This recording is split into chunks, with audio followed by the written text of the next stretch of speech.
You know, there are things that I absolutely do not agree with when I watch WWE programming. One of those things that I do not agree with happened tonight on SmackDown. If you guys watch SmackDown tonight, AJ Styles and Matt Riddle in the main events for the WWE Intercontinental Championship. That was your main event of SmackDown tonight.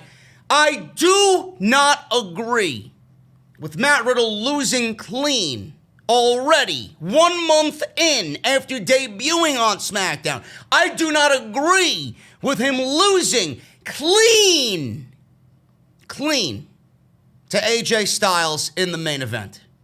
I don't give a shit who AJ Styles is. I don't care who you put him in there with. Matt Riddle should not be losing clean on SmackDown. No questions asked.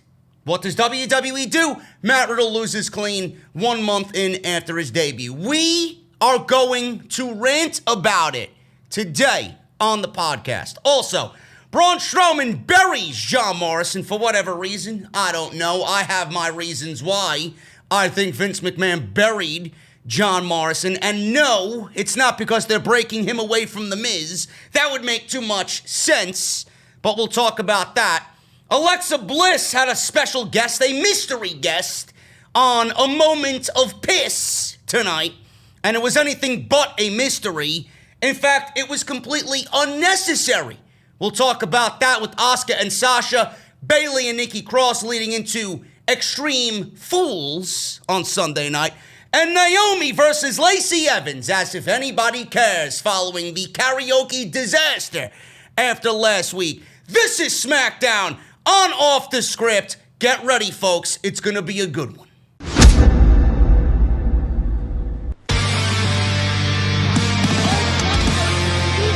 This is mine.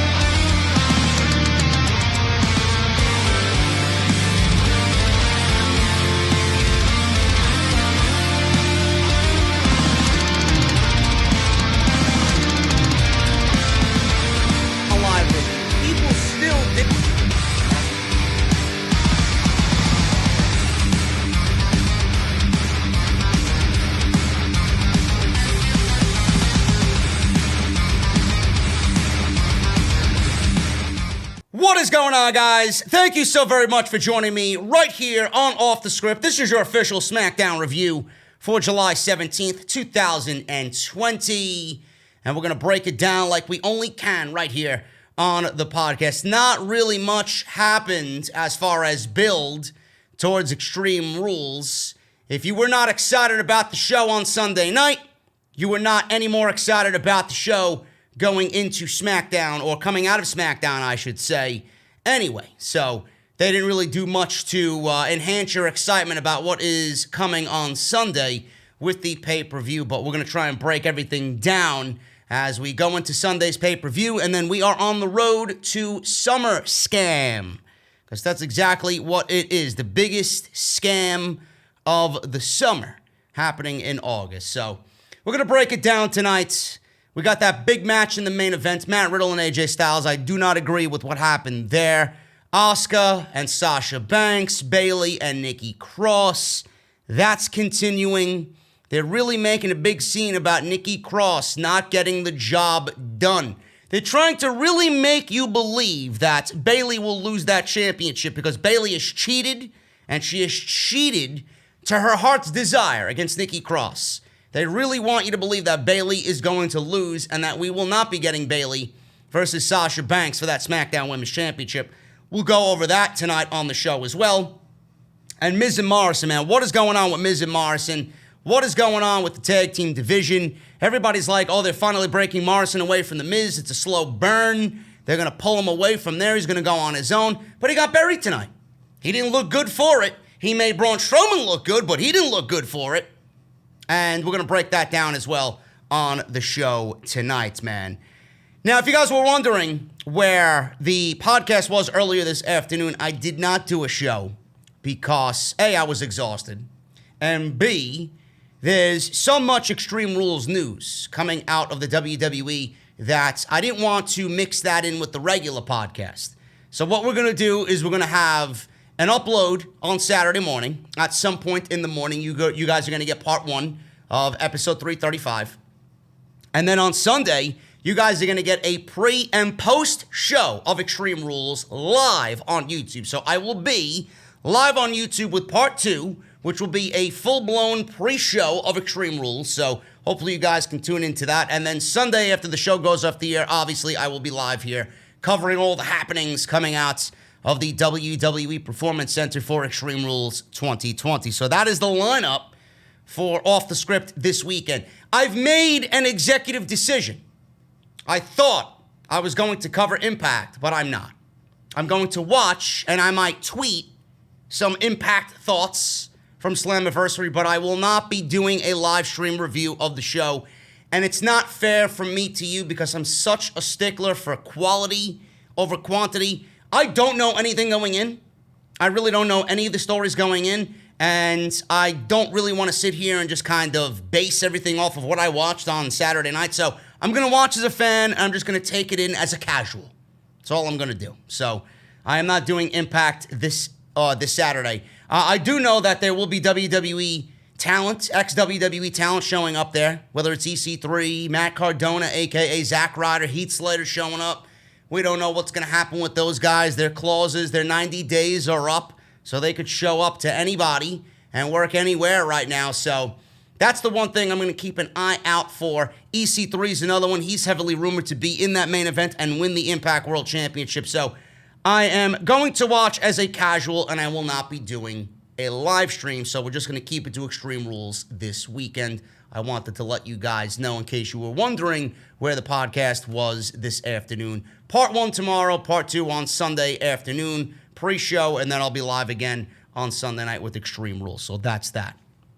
Anyway, thank you guys so much for joining me, man. Hectic week. I am tired. My internet is working fantastic.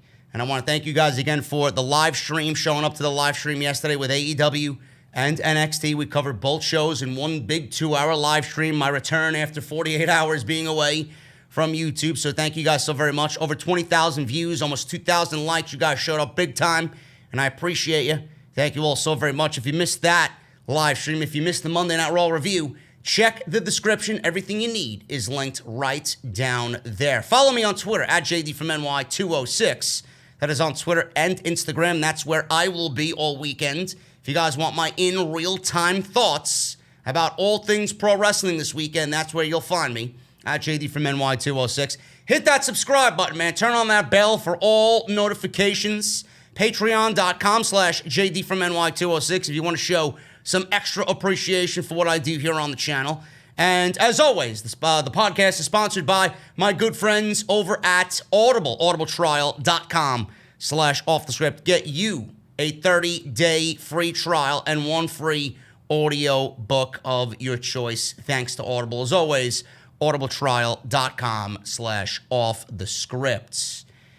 SmackDown started off a little bit different tonight, man. I don't know what the occasion was for, or I don't know what the occasion was, why they went into this different, just kind of sense of urgency introduction for the show tonight. Following the standard SmackDown intro that we got for that theme song, Are You Ready?, which I can't stand anymore, by AC/DC. I think it's terrible. I really do. After months and months and months of shitting on this show and hearing that introduction, man, I am not ready for SmackDown whatsoever, and I guarantee you guys are not ready at all either. The show went into an AJ Styles backstage segment with dramatic music, talking up his Intercontinental title defense. He said, though Riddle beat him once, he's just a flash in the pan, and SmackDown is still the house that AJ Styles built. They cut to Matt Riddle backstage and wondered what AJ stood for. Arrogant jackass is what he said. Then we seen a flash to Daniel Bryan, who predicted Matt Riddle would win the Intercontinental Championship tonight on SmackDown. We got some previews in rapid succession. We got Alexa Bliss previewing her moment of piss with her mystery guest. That wasn't much of a mystery at all. Miz and John Morrison talked about facing Braun Strowman tonight. I don't know why. I don't really understand why we are revisiting this when nobody wanted to see it the first time around. And if it's one-on-one, I really don't understand why WWE would book this match after they just legitimately booked a handicap match with Miz and Morrison versus Braun Strowman. They lost 2-on-1. Why am I going to believe that now one of these guys up against Braun Strowman is going to stand any more of a chance than they did 2-on-1? I don't really understand that. Miz asked Morrison if he was scared. Morrison said he was. Braun Strowman said, the horror show might start tonight. Braun, bro, you might be as dumb as a box of rocks, and I know you are. The horror show has already begun on SmackDown, and it started back in October when you guys debuted on Fox. And it's been that way ever since you guys let Ryan Ward go back in 2016, when SmackDown was actually great. SmackDown Live, as it was called on the USA Network. That was right before Jinder Mahal won the championship back in that 2017 May timeframe. Yes, now I'm giving myself cold chills just thinking about the horror that was that SmackDown era. Nobody wants to relive that. So the horror show might start tonight, he says. I just hope Bray Wyatt is watching. Why is he watching? Is Bray Wyatt a fan of SmackDown? He may be in this swamp fight, but I don't think he's even watching the show. I don't think anybody's watching the show by the looks of the ratings and the way that they're declining week by week. So why would Bray Wyatt watch? Why would anybody watch anything Braun Strowman does? It's terrible. Absolutely terrible. Cesaro and Shinsuke Nakamura promised to become tag team champions on Sunday. Sure thing. Sure thing. Just like the fucking sun rises in the morning, Cesaro and Nakamura will lose against the New Day on Sunday. WWE is really trying hard to make us all believe. They're really trying to make us all believe that Nakamura and Cesaro have the New Day's number. Oh, what a valiant effort, WWE. Really. Why don't you just give them the loss already and move on to the next match? Sunday's not even here. I could tell you what's going to happen. Then we get a steel cage match or a tables match or some type of match being teased as the stipulation. We got Big E and Cesaro in the open.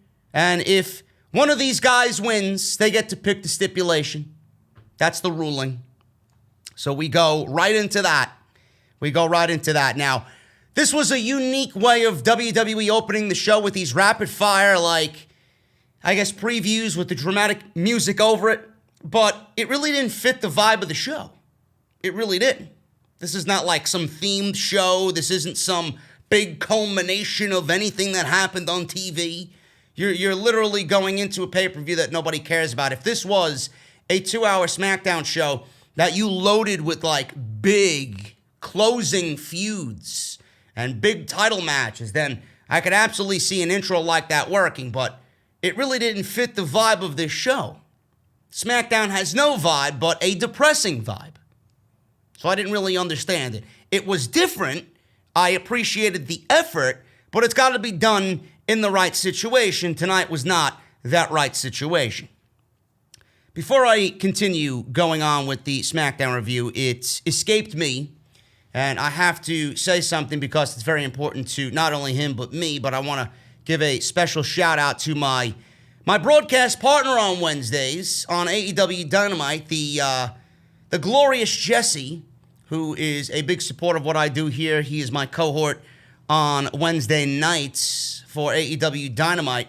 It's his wife's birthday tonight, or today, and they're celebrating tonight, and they're having a beautiful evening together. So I want to wish Jesse's wife, Kristen, a happy birthday, and I shall not call you a goon, because nobody should be called a goon on their birthday.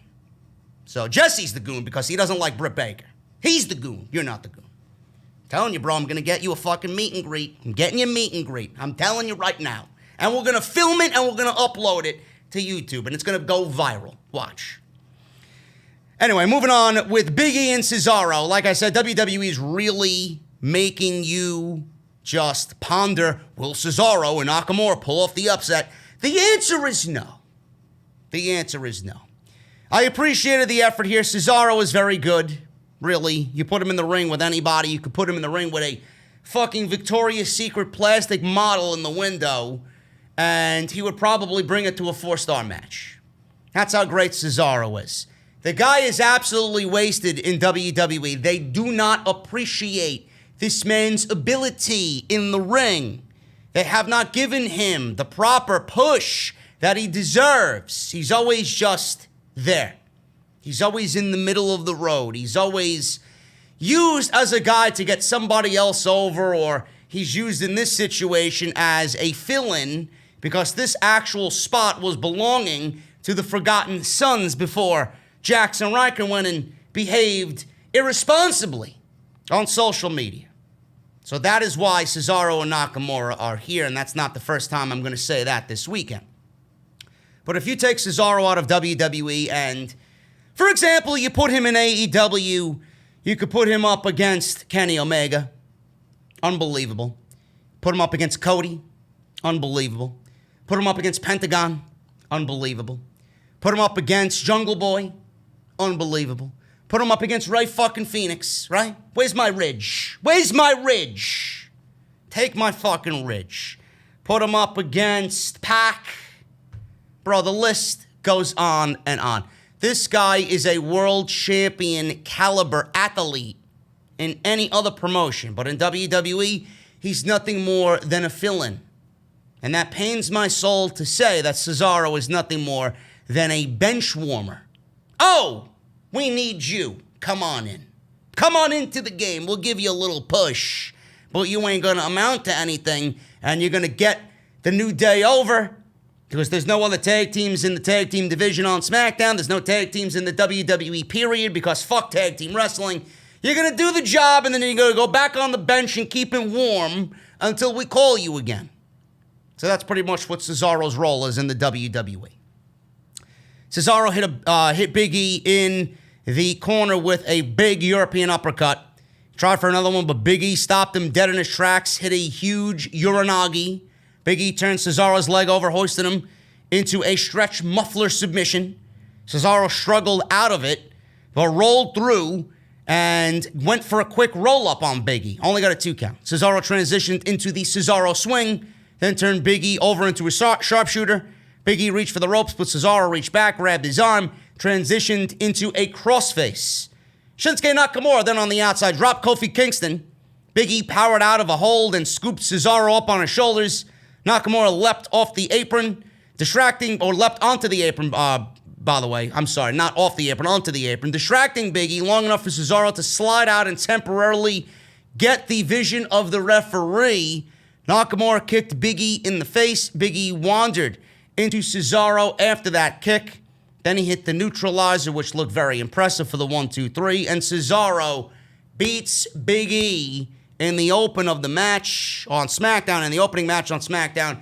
And we get now Cesaro and Nakamura picking the stipulation for the Extreme Rules match on Sunday night. They teased the cage match, but I don't think it was ever in discussion to be a cage match. They've teased a tables match for weeks. We've seen Cesaro tease pulling out he actually did pull out a table a couple weeks ago. And they put Kofi Kingston through the table with Big E laying on top of it. And now they tease pulling out a table again. And that's exactly what it's going to be, folks. It is going to be a tables match. And Cesaro actually announced this on the show later on in the show. It will be the New Day versus Shinsuke Nakamura and Cesaro in a tables match for the SmackDown Tag Team Championships. Who wins this match? It ain't going to be Cesaro and Nakamura. And what happens when the New Day wins? Who do they go on and defend those titles against at SummerSlam? I don't really know. Is it going to be Heavy Machinery? Is it going to be Miz and Morrison? I don't really understand why there is a lack of depth on SmackDown in the tag team division. You legitimately have nobody for the New Day. It's either one of two things here. It's either the New Day wins and they don't defend the tag team championships at SummerSlam, or we get Nakamura and Cesaro pulling off the upset, and this match happens again in another stipulation at SummerSlam, and Cesaro and Nakamura are somehow just token champions just to kind of get them over in this meaningless feud with the New Day, and the New Day then add another title reign to their overall record at SummerSlam by taking the titles back from Cesaro and Shinsuke Nakamura. Possibly. I don't know. I would not go that route. I would not give the tag team championships to Cesaro and Shinsuke Nakamura because all we know is if that happens, they're going right back to the New Day and they will do nothing with those championships. You're just doing something for the sake of being different. You're doing something for the sake of, hey, we got no tag teams. Let's do this and throw everybody off who expects the New Day to actually get the victory. So who knows? I might be in the right there. They're trying to make you believe that they got the New Day's number. They said it themselves on commentary. And when WWE thinks the fans have a grasp on what they're doing, they do the opposite every single time. I would not be surprised if Shinsuke Nakamura and Cesaro win those tag team championships for that reason. But you might as well just save us all the trouble because if they do win, it will mean nothing. And they will not have a run. And who are they going to defend those titles against? There is nobody. Maybe you should have a division set up before you start contemplating who's going to be your tag team champions. Cesaro wins in 10 minutes, tables match at Extreme Rules. Kayla Braxton was backstage. She welcomed King Corbin, Baron Corbin. King of the Ring needs to happen, and he needs to lose that King gimmick, for sure. She asked about his relationship with Matt Riddle. He's got a relationship with Matt Riddle all of a sudden. I don't know why, but he's got a relationship with Matt Riddle. Corbin said Riddle started it and said Styles will beat Riddle quickly and decisively. Braxton asked if that means Riddle's debut win meant nothing. Corbin said it's the honeymoon phase. He said Riddle is playing with fire and he's going to get burned. When AJ Styles is done pummeling Matt Riddle into the mat, people are going to realize the bro is nothing more than a little boy. This is exactly what Baron Corbin stated in this interview with Kayla Braxton. Shinsuke Nakamura and Cesaro then were shown on screen. They discussed their win following the Corbin interview. Cesaro said he and Nakamura easily earned the ability to choose the stipulation, and they did it in the hard work fashion. They put in the hard work, and they acquired this tag team title opportunity, and they acquired the right to announce this stipulation through hard work. Too bad that hard work is going to fall and mean nothing on Sunday. Nakamura debated the merits of choosing a steel cage match. He said it's very intimidating. Steel cage match is very intimidating. It's a very intimidating structure. So Cesaro quickly shut him down on that, citing the idea of the New Day gyrating against the steel cage is not something for me. Then they quickly came to a conclusion of a tables match, as I had told you guys on the podcast for a couple of weeks now. So that is exactly what it is. Made official by Cesaro tonight on SmackDown.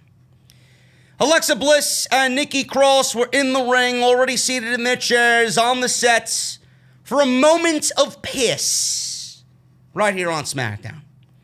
Bliss says she wants to talk about something near and dear to their hearts. Nikki Cross, Nicole Cross, because this is not Nikki Cross, not the Nikki Cross that I remember anyway. I think she's doing absolutely some of the most cringeworthy work on either show. Remember, folks, Nikki Cross, Nicole Cross, the C in Cross stands for cringe. It's exactly what she is. Saying she wants to honor the women's evolution. Alexa Bliss and Nikki Cross want to honor the women's evolution. It's funny. It's funny. Alexa Bliss does everything possible to kind of move away from that evolution of women's wrestling. Everything Alexa Bliss is the opposite of what the real meaning of women's evolution means. Plain and simple. Nikki Cross, I mean, she could say what she wants, but in my eyes, both of these two here, they are some of the worst aspects of either show. Both of them. Because Alexa Bliss means nothing to me.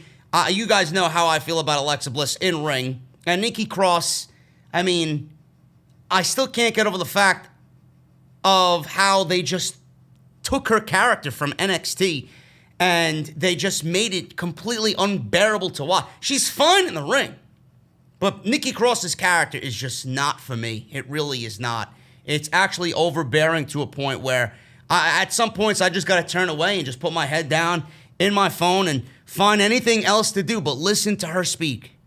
It's really that bad.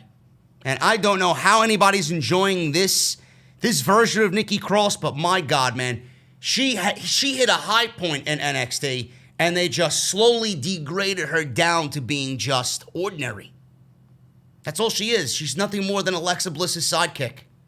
She's not even someone who could stand on her own too and say, hey, I'm a part of this evolution. No, you're riding Alexa Bliss's coattails, and you're much better than that. That's why I really haven't taken a liking to Nicole Cross on SmackDown. So, Nikki said she wants to honor the women's evolution. Bliss and Cross are talking about the evolution. Bliss called her clairvoyant. She called Nikki Cross clairvoyant. Cross launched into a story about her Aunt Claire. Bliss explained what she meant, and she said she predicts the LA Lakers to win the NBA title, Matt Riddle to win the Intercontinental title, and Braun Strowman to defeat Bray Wyatt on Sunday. Finally, she said she predicts her guest tonight to tear the roof off of the place on Sunday night. Nikki Cross assumed Bliss must be talking about her because she has a match with Bayley for the SmackDown Women's Championship. She launched into a promo about her feud with Bayley and promised to become the next SmackDown Women's Champion. Bliss let her just rant and yell and rave and just carry on with a ton of commotion. She didn't say anything. And then she asked Nikki Cross to bring it down just a bit. Bliss apologized, saying Nikki isn't actually her guest. Bayley's music then hit, and she and Sasha Banks came to the ring. Bayley called them embarrassing. Sasha said Nikki Cross would be back in the shadow of Alexa Bliss following Extreme Rules. Sasha knows what's up, bro. She knows exactly what's up. Bayley mentioned the women's evolution, but they said that both of them in the ring forgot to give credit where credit is due. She called herself and Sasha the architects of the evolution. You're welcome, Sasha said. They are. I'd love for you to find any lies in that statement. Impossible. That is factual information. Bayley then was yelling at a cameraman. For what reason, I don't know. It's just whatever. Cameraman is a fucking idiot. He got in Bayley's way. Bayley let him have it. She was actually trying to walk up the steel steps into the ring, and this goon was blocking her path into the ring. So she yelled at him. Great. Bayley is awesome. So Bayley said she had a prediction of her own, that she'd defeat Nikki Cross and Sasha Banks would beat Asuka. Bliss said that's sweet, but they didn't let her finish introducing her mystery guest. Asuka was the mystery guest. Now, I have to ask, and you know I'm going to ask, was there any mention of the brand-to-brand invitational here when it came to Asuka showing up on SmackDown? I'd love for someone to tell me. Maybe I missed it. Maybe I fell asleep. Maybe I lowered the volume on my TV because I can't stand to hear Bliss and Cross speak on this show. Maybe I changed the channel to watch something Guy Fieri related. Please let me know if I missed the fucking, explanation about why Asuka showed up on SmackDown being a Raw superstar. Was there an explanation that she's on SmackDown because there's a brand-to-brand invitational that someone on SmackDown invited her or someone on Raw, whatever, said, let's come on over to SmackDown? Was there someone on SmackDown that sent an invitation over to Monday Night Raw to Asuka to show up on Friday night? I didn't really understand this. There was no explanation as far as I'm concerned. So WWE just letting things just go without any explanation whatsoever. Now, there is one thing I do care about. I care about logic. That's what I care about. I care about maintaining the true essence. That is the brand split. I care about there being dedicated rosters on Raw, on Monday, and on SmackDown on Friday. I care about the brand split. I care about that, WWE. When you go and invite Asuka to SmackDown and you don't have Michael Cole or Corey Graves mention anything about a brand to brand, I guess you think I forgot, right? I guess you think we forgot as a fan base, right? When you don't explain, when you don't do the right thing, I will be here staring you right in the fucking eyes to call you out on why it wasn't done. Do you take us to be a bunch of blithering idiots? That's what I want to know. So the brand split means nothing. I haven't even taken who's shown up on the show listed down on my notes like I wanted to, because they haven't made a big deal about it. They just show up. There's no explanation as far as the brand-to-brand invitational goes. WWE is belittling every move that they make, belittling the brand split week by week. When we get to Survivor Series, I want to see these fucking fools brag about Raw versus SmackDown happens only one time a year. I want to see them hype up the Raw versus SmackDown fucking interpromotional brand shit that's going to happen at Survivor Series. I want to see the brand-to-brand warfare happen at Survivor Series. You've belittled it so much, how could anybody possibly fucking care? Explanations. They're good for the overall health of the viewer. So, we didn't get any explanation. And then Asuka's music hit. Banks and Bayley blindsided Bliss and Cross. Asuka rushed to the ring, which sent Banks and Bayley running. Alexa Bliss said these four need to settle their issues in the ring and ask for a referee because fuck management. Alexa Bliss now has the power to make matches. I wonder what else she has the power to do backstage.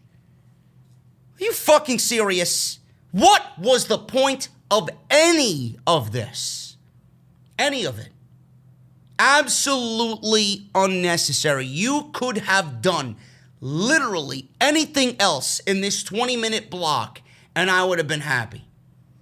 We didn't need to see Bayley. We didn't need to see Sasha. We didn't need to see Nikki. We didn't need to see Alexa. We didn't need to see Asuka. I am sick and fucking tired of having the same goddamn segments every single week. I am sick of having Bayley and Sasha in the ring with any combination of Nikki and Alexa.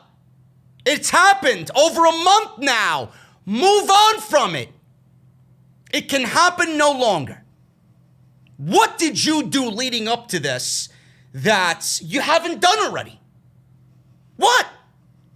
You mean to tell me what you did tonight was going to get me any more excited about what we seen already? I don't understand the logic here. Why did this need to be on the show? Why did we need one extra push for Asuka and Sasha or Bayley and Nikki on a Friday night, 48 hours before the fucking pay-per-view? What haven't you done already in this two-match build that we're going to get with the women? What? You were better off leaving everybody in this segment off the fucking show. All this did was fill 20 minutes of SmackDown because they're fucking lazy to come up with anything else. You could have put Chad Gable on the show. You could have put Ali on the show. You could have did literally anything else on the show. Anything else on the show. But we got this. I don't really understand it. Unbelievable. Absolute waste of time. So this leads to Nikki Cross and Asuka. As if Nikki Cross doesn't have a fucking tag team partner standing on the outside. Alexa Bliss, in one blink of an eye, went from pro wrestler, cosplay pro wrestler, let me rephrase that, cosplay pro wrestler, to booker and creative writer, all in one fucking blink of an eye. Now she's on the outside, as if Nikki Cross doesn't have a fucking partner. Now we're getting Nikki Cross and Asuka versus Bayley and Sasha Banks, because here's the fucking kicker, folks. All four of these women are going to be in separate matches on Sunday night. What lazy booking by WWE. You were better off not booking anything. That's just my take there. Why did we need to see this tag team match? What was it, last week? I don't even remember. These shows are fucking so terrible. I don't remember anything that happened on a week-to-week basis. Didn't we just see Bayley and Sasha Banks against Alexa Bliss and Nikki Cross for the fucking tag team titles? You mean to tell me what difference does it make putting Asuka in the fucking match? Yes, she's better than Alexa Bliss, but we legitimately seen this same match minus Alexa Bliss for a month and a half with the tag team titles on the line twice. Twice. Spare me. If I didn't pay attention to this, man, holy shit, you cannot blame me whatsoever. I got some notes here, but that's about it. That's about it. So, obviously, they're building towards the 2 pay-per-view matches. Asuka got the hot tag, and she exploded out of the corner with a flurry of kicks. She caught Bayley with a big knee, and she reached Cross for another tag. Bayley tagged in Sasha Banks. So we had a flip-flopping of the matches that we'll be seeing on Sunday. So it's Banks and Cross. Cross hit Banks with a monkey flip out of the corner, followed up with a running bulldog. She covers Banks for a 2 count. Cross headed to the top rope, went for a full crossbody block, but Banks moved out of the way. Sasha called for Bayley to return to the apron and tag in. Bayley climbed to the top rope, but Nikki Cross cut her off and set up for the neckbreaker. Bayley fought her off and tossed her to the outside. At ringside, Cross caught Bayley with a tornado DDT off of the announcer's desk. She tossed Bayley back in the ring and covered, but Banks broke up the count. Asuka rushed into the ring, got kicked to the outside by Banks. Banks went for a Meteora on Asuka, but Asuka moved, sending Banks crashing to the floor. In the ring, Bayley rolled up Nikki Cross and put her feet on the ropes to score a 3 count. So, again, we did not see anything that was any different than what we've seen previously. Bayley continues to cheat to win. We got Alexa Bliss making matches happen because she now has the stroke of a pen. And the match was fine for what it was, but Jesus Christ, man, the laziness of WWE creative is at an all-time high. It really is. Bayley's great, Sasha's great, Asuka's great. I'm sure Sasha and Asuka are going to kill it. Bayley and Nikki Cross, I genuinely cannot care any less. I can't. Just give me Bayley and Banks and get that story started and break them up and give me that match at SummerSlam. That's all I care about. Everything else that's happening here is just a supporting fucking role. It really is. You got Nikki Cross, you got Asuka. Nobody gives a shit about these people. The Iconics, nobody gives a shit about them. It's Bayley and Sasha and what they're doing now. It's all that matters. So hopefully WWE gets on that track after Extreme Rules and we focus on Bayley and Sasha, and that is it.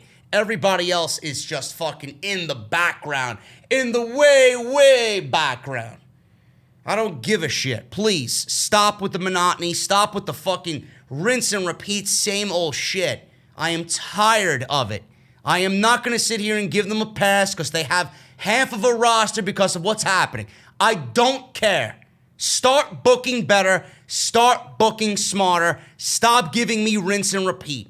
It's tiresome. And then you want to complain and bitch him on why the ratings are down. We've seen this match over and over again. How many times can you get people to watch the same shit over and over again before they say, you know what, I had enough of this shit? Enough of the rematches, please. Miz, backstage, tried to talk up John Morrison for his match with Braun Strowman. Morrison compared his situation to a horror movie. This entire show is a fucking horror movie. So that maybe, like in one of those, the friend should step up and be the hero, offering to take on the monster. Miz says he's not a horror movie fan, so he's not really sure what Morrison means. Cole said the match would be next. So we're getting Braun Strowman versus John Morrison. Don't really understand why this match is being booked. Like I told you before, we got this match happening at Backlash 2-on-1. So if they lost 2-on-1, why would I ever believe John Morrison has a shot against Braun Strowman 1-on-1? I really don't understand that logic. And I didn't understand anything that happened here when all of this was over with. Firefly Funhouse. We had a new Firefly Funhouse tonight, or if you even want to call it that. Was it a funhouse, or was it just Bray Wyatt cutting another cryptic promo? Words and words and words that sound cool, that ultimately at the end of the day mean nothing, because he's not winning. So we got the Wyatt family swamp. We got Bray Wyatt standing in front of where I believe they filmed this match, which was already filmed on Thursday, by the way. Bray Wyatt wandered in this swamp area, and he was humming "The Whole World in His Hands." He called the swamp peaceful and said the horrors are laying underneath, just waiting to scratch the surface. Wyatt said Strowman was a lost sheep looking for a home, and he found it in the swamp. He looked the devil straight in the eyes, and I gave him the truth. Bray said he created a monster. Bray said Braun left, or so he thought. He said the swamp is where darkness comes to life, and all the horrors of the world feel right at home. Once you enter, you can never truly leave. Wyatt laughed. He said a part of Braun will live there forever. Wyatt said the monster he created is just waiting to come home. He said Strowman is proven to be incapable of handling the gift Wyatt gave him on his own. You didn't embrace the monster you were destined to be, so I must destroy the monster you have become. Wyatt begged Strowman to come home. Run, he said, before blowing out his signature lantern. Now, I don't know why this was billed as a Firefly Funhouse when we're not getting that version of Bray Wyatt. I'd love for someone in WWE to tell me why we were given the preview of a Firefly Funhouse when this isn't the Firefly Funhouse gimmick that Bray Wyatt is playing. This is the Eater of Worlds, the cult leader, Bray Wyatt, but we got a Firefly Funhouse segment. I don't understand that. No explanation. People just accept it for what it is. If that is any indication that they are out to lunch, I don't know what to fucking tell you. And all I could tell you is by that alone, you know Bray Wyatt is going to lose this swamp match on Sunday night because the Firefly Funhouse is exactly where Braun Strowman is going to end up because this is ultimately going to lead to The Fiend returning. As I mentioned weeks ago, WWE never gave a shit about this version of Bray Wyatt. They did at one point, and then they fucking ruined it by having him lose the title to Randy Orton, which should have never been the fucking case. And then you know where that world title went from Randy Orton to, that was just the end of it all. Wyatt was never the same. Wyatt was actually at the top of his game. I legitimately thought that Wyatt should have been the one to lose that title to AJ Styles. He should have never lost that championship in 2017. What an absolute disaster. WWE is pretty much telling you that they never gave a shit about this version of Bray Wyatt. They're going to kill this Bray Wyatt once and for all, and this is going to be a bridge to get Braun Strowman versus The Fiend at SummerSlam, and thank fucking Christ, the title is going to come off of Braun. It might come off Bray, depending on who the fuck comes back or not, but WWE is going to have a second chance with Bray Wyatt as the Universal Champion. They're finally taking it off of Braun. Should have never been off Bray to begin with, but Braun Strowman is no longer going to be the WWE Universal Champion. It's coming right off of him, and rightfully so. He's done nothing with that championship. In fact, the Intercontinental Championship is more over now because of who is associated with that championship than Braun Strowman is with the Universal Championship. Now, that's fine and dandy. That just goes to show you the power of AJ Styles and how great he is, but look at how fucking shitty the Universal Championship has become. They got to get that title off of him. He is absolutely doing nothing with that championship. Neither did Bray, and Bray won't do anything with the championship. It's all in the booking. It's how you book it. And WWE has not done Bray any favors. WWE has not done Braun any favors. And WWE will not do Bray any favors in the future when he wins that championship back. So why would I get excited about the Universal Championship going back to Bray Wyatt? They already fucked up. They should have never fucked up. You fucked up once with a character that is so fucking easy to book. Now you want me to sit here and look at what you're doing with him a second time? Of course you're going to do it again. That's how fucking stupid you are. You're going to take the title, give it to him, take it right off of him. That's it. Sal Rex is texting me about Naomi. We'll talk about it in a little bit. So moving on from that, we go to Miz and Morrison heading to the ring, followed by Braun Strowman. Braun wielded a microphone, and he cut a promo that I'm not even sure it was in English. He was yelling and ranting, and he was screaming at the top of his lungs. Said he's willing to walk through the gates of hell and slap the devil in his face. Strowman says he has to go home and face his fears. Then he went into this big, wordy, just one run-on sentence promo that I didn't understand anything that he was saying. Saying he was afraid of Bray Wyatt coming back as the Fiend. He needs to kill Bray Wyatt in the swamp, otherwise he's going to come back as the Fiend, and he's going to go into the Funhouse, and if that happens, all of Bray Wyatt's fears, or Braun Strowman's fears, rather, are going to come to light, and Bray Wyatt's going to unleash all of that on Braun Strowman. Whatever the fuck this guy was talking about, I didn't write any of it down because I just don't care. I got the gist of it. He needs to kill Bray Wyatt, otherwise the Fiend is going to show up, and the Fiend is going to bring out all of Braun Strowman's fears, and it's going to be a very bad day for Braun Strowman. It's pretty much the gist of it, folks. John Morrison with The Miz versus Braun Strowman. This ended in 2 minutes. This was a complete squash.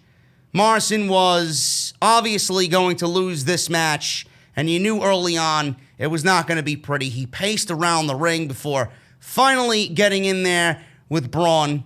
Braun pounced as soon as the bell rang, driving Morrison into the corner and crushing him with a running body check.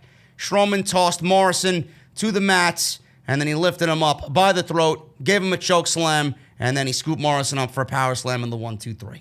That was it. Strowman took the microphone after the match was over and growled, "I'm coming home." That's pretty much it. Now, Strowman is an absolute waste. He's a shell of what made Braun Strowman cool.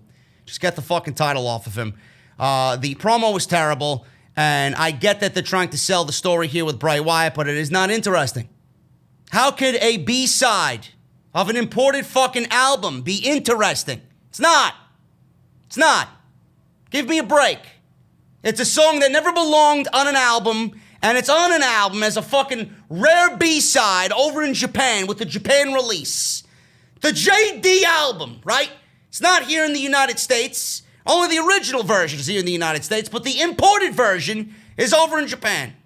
The only way you can hear that B track is if you get it and buy it over there.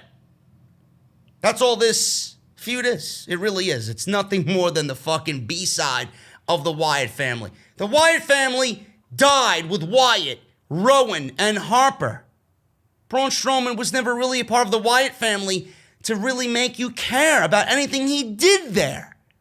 Now you want me to believe and you want me to be invested in this feud. For what? For what?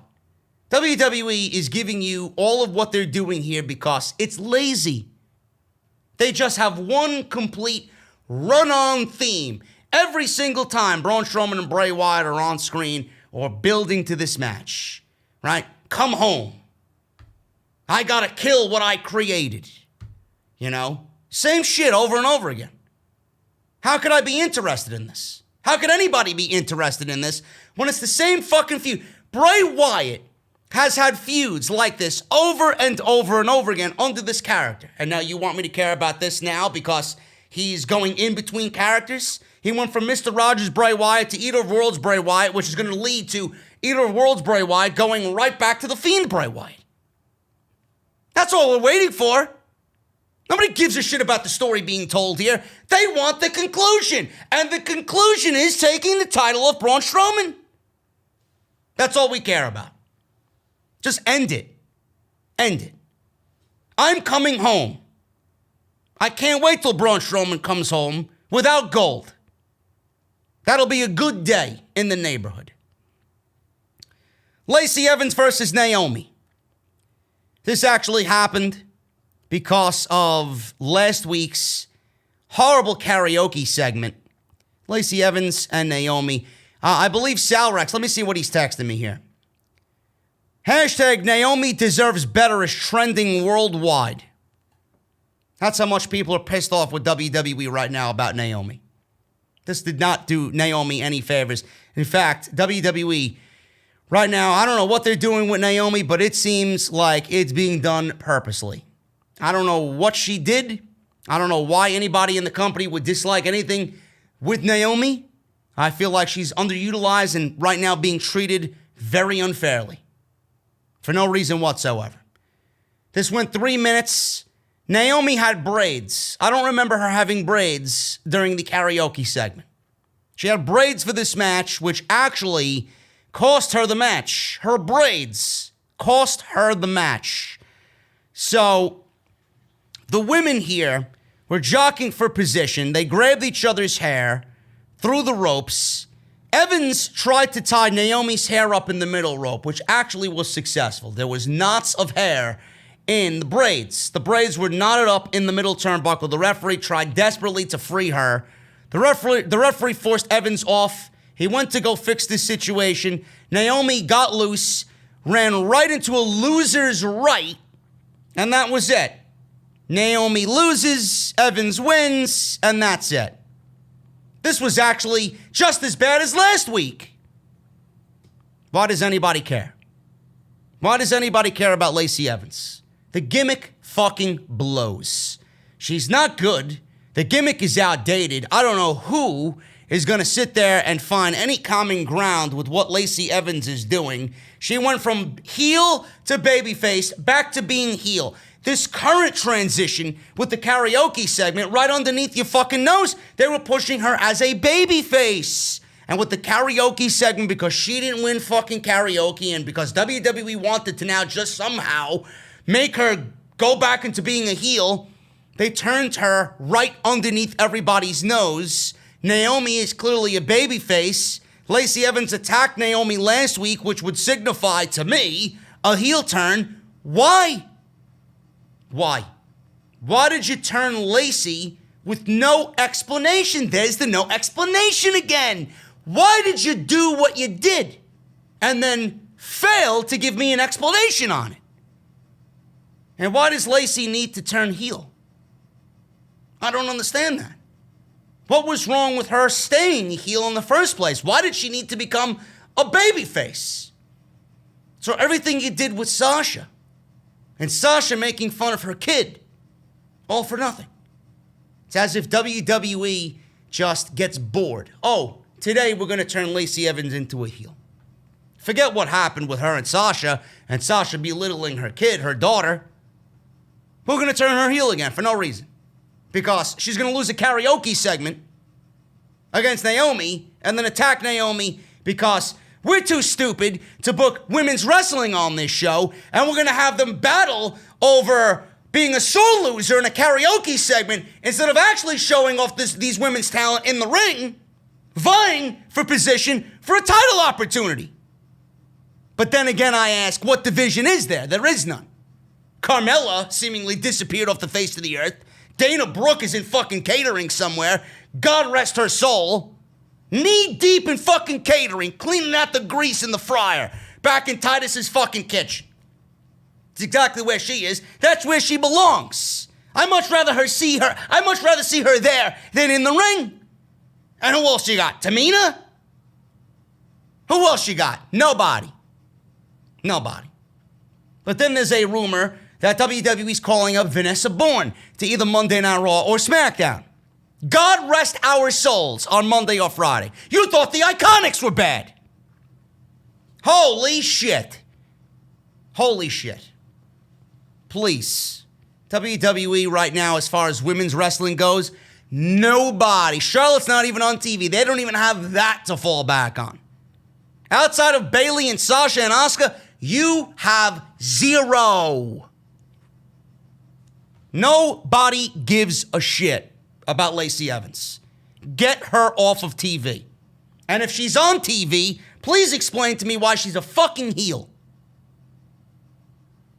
No mention of it. Nothing.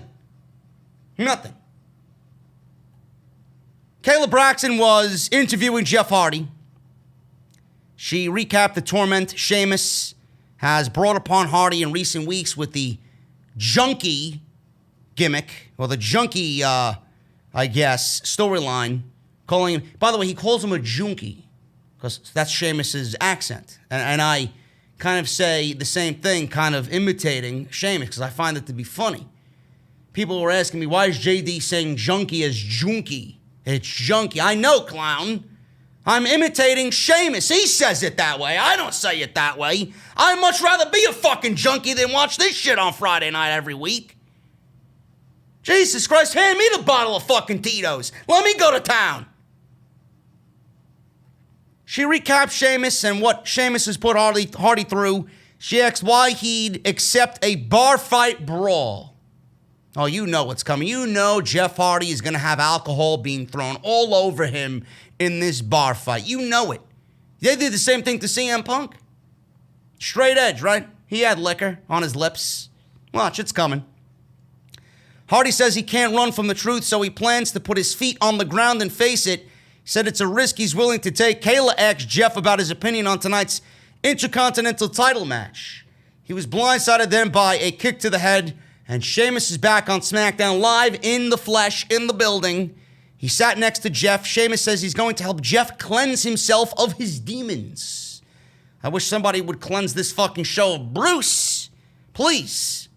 See you next week, fella. Sheamus then shoved the microphone in Hardy's gut and left the scene of the crime. So, by what Sheamus said, see you next week, fella. See you next week, junkie. I'm guessing we're not getting the bar fight at Extreme Rules. We're getting the bar fight on SmackDown. And that would pretty much make it very similar to what WWE's doing with Randy Orton and Big Show in an unsanctioned match on Monday Night Raw. They think the Big Show is going to sell ratings on Monday night with Randy Orton in an unsanctioned match. That's going to generate the rating coming out of the pay-per-view. So WWE right now, they only have, I believe, 6 matches scheduled for the pay-per-view. If this pay-per-view ends in 2 hours, I'll be a happy camper. Honestly. Now, I don't know if WWE is planning on making a change. This was taped this week. Maybe things change going into Sunday. Maybe they say, you know what, fuck it. We need an extra match added on Sunday. We'll do the bar fight on Sunday. Live, Jeff Hardy versus Sheamus. We don't know if Matt Riddle versus Baron Corbin is going to be a match on the show. They might save that for this SmackDown as well, coming up next week. But by the looks of it and by what Sheamus said, see you next week, fella. Looks like we're getting SmackDown being sold on the bar fight to generate ratings because the ratings are in the toilet. It's exactly where Jeff Hardy's face is going to be in that bar fight, puking up alcohol because WWE and Vince McMahon loves toilet humor. So you know what's coming. Sasha Banks and Bayley were shown walking down a hallway. Kayla approached them, asked if their momentum will continue on Sunday. Bayley said it's all science. She was giving me some scientific fucking definitions here. It's all momentum. Asuka will lose. Banks will be 2 belts Banks. Banks called it her destiny to hold all the championships. So then we get Nikki Cross in another section backstage expressing frustration over her loss against Bayley on SmackDown. She was expressing frustration to Alexa Bliss. She wondered if she'd blow it on Sunday. Bliss tried to tell her no, but Cross insisted it's different for her. She said her friends and family in Scotland watch her lose every single week. She's tired of it. I'm tired of the show fucking being miserable every single week. She said her confidence is shaken. Bliss demanded her attention, saying, you will defeat Bayley on Sunday. Bliss and Cross then heard Banks and Bayley laughing in the distance. I'm assuming they just got done with their interview with Kayla Braxton. I don't know how Bayley and Banks did not see Alexa and Nikki in this vicinity talking amongst themselves out loud, and it was something that Alexa and Nikki Cross kind of pulled on Sasha and Bayley by surprise. I don't know how that's even humanly possible. It's not like they were whispering. If you guys watch the show, they were in the same area, literally 20 feet apart. There's no human way possible that Bayley and Sasha Banks did not overhear Nikki Cross crying to Alexa Bliss in the backstage. Ridiculous. Just shit like this irks me. It's the little things, attention to detail, that WWE doesn't pay attention to. Who books this shit? Honestly. Bliss and Cross heard Banks laughing in the distance. Cross spotted them, rushed to attack them from behind. Bliss had to drag Nikki away, put a leash on her, Bayley screamed at the end of the segment. So we got AJ Styles and Matt Riddle. Their promos from earlier in the night, they re-aired. They showed this right before the match for the Intercontinental Championship. And we got Matt Riddle heading to the ring. Colin Graves threw a recap of Riddle's debut. They showed him defeating AJ Styles in a non-title match. And we got the championship match being handled by Greg Hamilton. The announcer was in the ring. This was the first time he was in the ring all night because it's a new edict by WWE. The ring announcer cannot be in the ring unless it's a title match.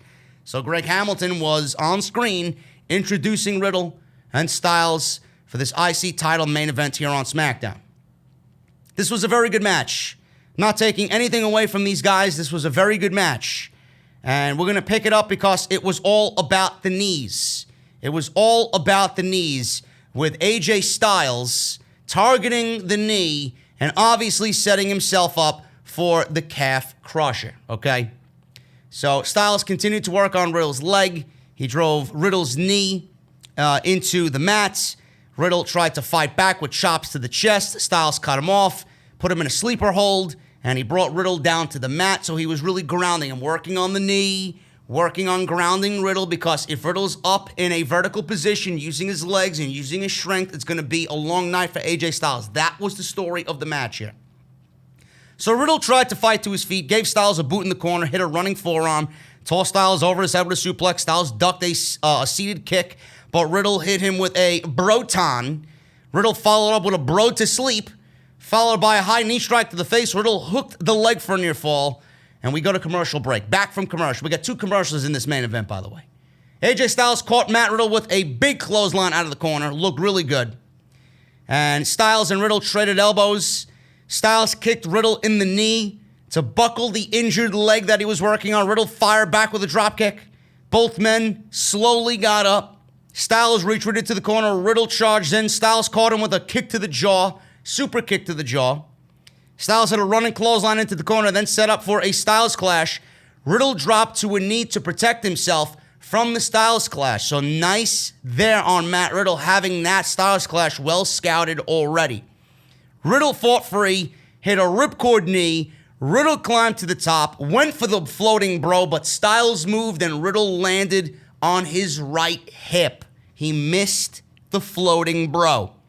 AJ scooped up Riddle for the Styles clash. Riddle grabbed onto the ropes to free himself.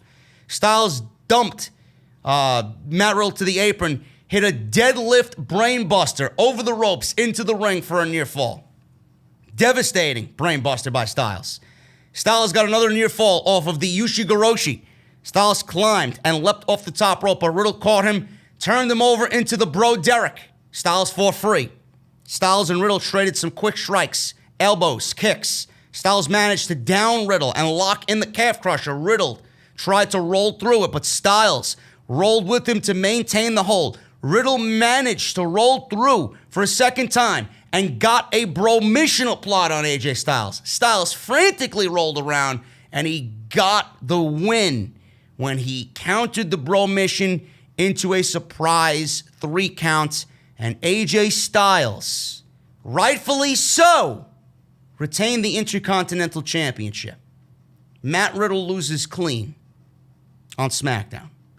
Literally 1 month after his debut, Matt Riddle already has a loss on SmackDown. Styles hung around the ring with Matt Riddle. They both got up back to a vertical base. Styles offered a handshake. Matt Riddle shook his hand. They exchanged words and pleasantries. And Baron Corbin came out of nowhere and attacked Matt Riddle from behind and stomped away at him. Styles stood and watched, and then he turned and left the ring. Corbin hit Riddle with an end of days. Corbin then walked up the aisle, and the show went off the air. The match was fine. The match was fine. I could not find myself invested in the match because I knew exactly how it was going to end. And was going to end with Baron Corbin. Because we know that's where WWE is headed. I said it from day one. I never took a step back from my thought on Matt Riddle and AJ Styles. Never. I was literally one of a handful of people Very few in the community agreed with my take for whatever reason. AJ Styles putting over Matt Riddle on night one, making him into a star, whatever the case may be. There are other ways to make a star. You don't need to have him target the Intercontinental Champion, the one match that we all want to see with Matt Riddle right out of the gate. There's no reason to book it right out of the gate and have him win clean over a guy in AJ Styles who just won the championship, who needs a win on his own, and he needs to develop some momentum for himself and the Intercontinental Championship. It was lazy booking. Lazy booking. I didn't like it then. And we all knew eventually we were going to get this match. I didn't know when. I didn't know whether it was going to be a SmackDown or a pay-per-view, but we got it tonight. We got it tonight. Literally, 2 weeks after he beat AJ Styles clean, we got this title match. Why? Why even book the match if this was the outcome? Why are you giving this match away twice in 1 month to begin with? Is anything special to these people anymore? You know, there is a real lack of care on Dream Match. You got Matt Riddle and AJ Styles, two people in the company that absolutely are a master class, artistes of their craft. And you want to give it away already twice? Twice in 1 month. Why would I care for a third time? Now especially, since Matt Riddle lost clean. Mr. Clean, bro, is Matt Riddle. Lost clean. Yes, it was to AJ Styles. Yes, it was to the Intercontinental Champion. But why did you opt to go with that ending and not have Matt Riddle come close to winning the championship only to be caused by a DQ to not get the championship by Baron Corbin? Why didn't you book Baron Corbin to cause a DQ, stopping Matt Riddle from winning the Intercontinental Championship? I don't really understand it. I would have never booked this match to begin with. I would have not booked Matt Riddle in the IC title picture to begin with yet anyway. I would have put him in there with a Chad Gable. I would have put him in there with somebody, a Cesaro, to get his feet wet, get some wins underneath his belt, and then build him up to a Baron Corbin. Have him beat Baron Corbin, then have him move on to AJ Styles. So we went from him beating the Intercontinental Champion clean to AJ Styles getting his win back. You put him in that position for the title only to bring him right back to where he was before he even made SmackDown's debut, his SmackDown debut, only to put him back at square one to feud him with the guy that you should have started him off with. How does that make any sense to anybody? Now what you got here is Matt Riddle pretty much starting after a month on the brand. Starting back at square one with a loss and 2 matches underneath his belt already against AJ Styles. A match that should have been saved for a fucking pay-per-view. And nobody finds an issue with this. Nobody finds an issue with this. Why book the match to begin with if this was the fucking ending? You couldn't book a DQ tonight to save all of this and make sense of what you did previously. This is what you opt to go with. Now Matt Riddle has a loss. Now he's back to square one. It's as if this is his real debut. Is he going to get over? Is this building towards Matt Riddle beating Baron Corbin? Who gives a shit if he beats Baron Corbin? He already lost to AJ Styles clean now. AJ Styles doesn't owe him anything. AJ Styles doesn't give Matt Riddle a title shot now. Why would he? Why would he? Matt Riddle now is back to being a debut wrestler on SmackDown. Feuding with the one guy that he should have feuded with all these weeks ago. I hated this ending. I absolutely hated that ending. Just like I hated John Morrison losing to fucking Braun Strowman the way that he did. These guys are treated like trash. In Morrison's case, why did he get squashed? Why did he get squashed? I didn't even talk about this. Now that I'm thinking about it, I didn't even fucking talk about it before. Why did Morrison get squashed? You're breaking up the Miz and Morrison, it seems. Why? You got no fucking tag teams in the division. Now you want to break them up? Now you want to break them up. Yes, now the Lucha House Party are the only other tag team on SmackDown. Because God forbid we push heavy machinery. John Morrison was punished because somehow he got over. You got over way too much with that match against Matt Riddle a couple weeks ago. Now we got to scale you back a little bit more. You put on too much of a show. Now we got to bury you. This is exactly what Vince McMahon and Bruce were thinking. You did too good. Now we got to scale you back a little bit more. Sorry. Trying to make a name for yourself on your own time. No, bro. This is our time. You do what we say. You were not allowed to go out there and do that. You did it well beyond any of our expectations. Now we got to pull the leash back a little bit, shorten it a little bit. And then they want to break up Miz and Morrison. For what? Why give Matt Riddle a loss? For what? Is anything fucking special anymore to you people? Can the guy go undefeated? For a couple of months, 3 months, 4 months? Build some intrigue around him? Who gives a shit now if he fights AJ Styles for the IC title and takes the IC title? He's already got a loss. He should have been undefeated, challenging for the title, taking the title, and defending said title.